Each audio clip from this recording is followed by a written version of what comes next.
Saint Martin নিয়ে কি ষড়যন্ত্র চলছে?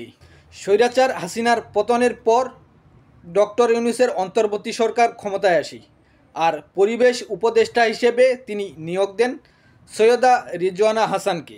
সে পরিবেশ উপদেষ্টা হয়ে আসার পর থেকেই সেন্ট মার্টিনের বাসিন্দাদের দুঃখ দুর্দশা লেগেই আছে। একদিকে যেমন সেন্ট মার্টিনে পর্যটক প্রবেশে বাধা দেওয়া হচ্ছে, ঠিক তেমনি সেন্ট মার্টিনের যারা বাসিন্দা রয়েছে তারা দুবেলা খাবার জোগাড়ের জন্য সেন্ট মার্টিন থেকে বাইরে চলে যাচ্ছে। কেউ ঢাকায় আসছে, কেউ টেকনাফে গিয়ে বিভিন্ন পেশায় জড়িয়ে পড়ছে। এমনকি দেখা যাচ্ছে অনেকে মাদক ব্যবসায় জড়িয়ে পড়ছে। শুধু তাই নয়, পরিবেশেরও ভয়াবহ ক্ষতি হচ্ছে। মিডিয়ায় বলা হচ্ছে সেন্ট মার্টিনের পরিবেশের উন্নতি হচ্ছে, অথচ সেখানের বাসিন্দারা না খেয়ে আছে। এমনকি সেখানের কুকুরগুলো পর্যন্ত অভুক্ত। অনেক কুকুর না খেয়ে মারা গেছে, কারণ সেখানে নিয়মিত পর্যটক না যাওয়ার ফলে সেখানে ভয়াবহ অর্থনৈতিক সংকট তৈরি হয়েছে। একদিকে যেমন সেখানকার বাসিন্দারা অর্থনৈতিক সংকটে ভুগছে, ঠিক তেমনি সেখানে যে পশু পাখি আছে এগুলোও এই ষড়যন্ত্রে নতি স্বীকার করেছে। তাহলে কি সেন্ট মার্টিন নিয়ে শেখ হাসিনার কথাই সত্য?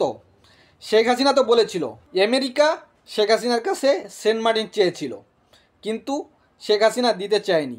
তাহলে কি সেন্ট মার্টিনকেই কেন্দ্র করে সরকার পতন?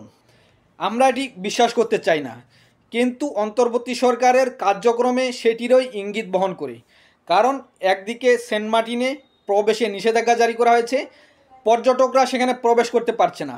যদি পর্যটকরাই প্রবেশ করতে না পারে তাহলে তো বাংলাদেশের পর্যটন স্পট ধ্বংস হয়ে যাচ্ছে।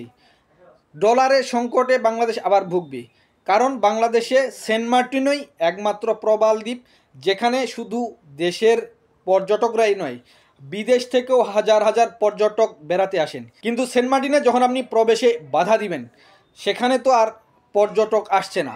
তাহলে বাংলাদেশের পর্যটন খাত কি ধ্বংস করা হবে, নাকি সেন্ট মার্টিনকে পুরোপুরি খালি করে সেখানে আমেরিকার নৌঘাঁটি বানানো হবে? পরিবেশ উপদেষ্টা এক এক সময় এক এক রকম কথা বলছে, অথচ সেন্ট মার্টিনের বাসিন্দাদের বক্তব্য তিনি শুনছেন না। সেন্ট মার্টিনের বাসিন্দাদেরকে নাকি সাহায্য করা হবে, অথচ সেন্ট মার্টিনের বাসিন্দারা রাগ ঝাড়ছেন। তারা সোশ্যাল মিডিয়ায় বলছেন আমরা এখানে কঠিন অবস্থায় আছি। এমনকি সেন্ট মার্টিনের অনেক বাসিন্দা সেন্ট মার্টিন ছেড়ে অন্যত্র বিভিন্ন কর্মে জড়িয়ে গেছে। এখন সরকারকে পরিষ্কার করতে হবে তারা কি চায়।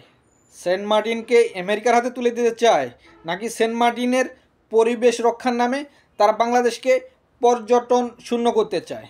এটি ক্লিয়ার করতে হবে।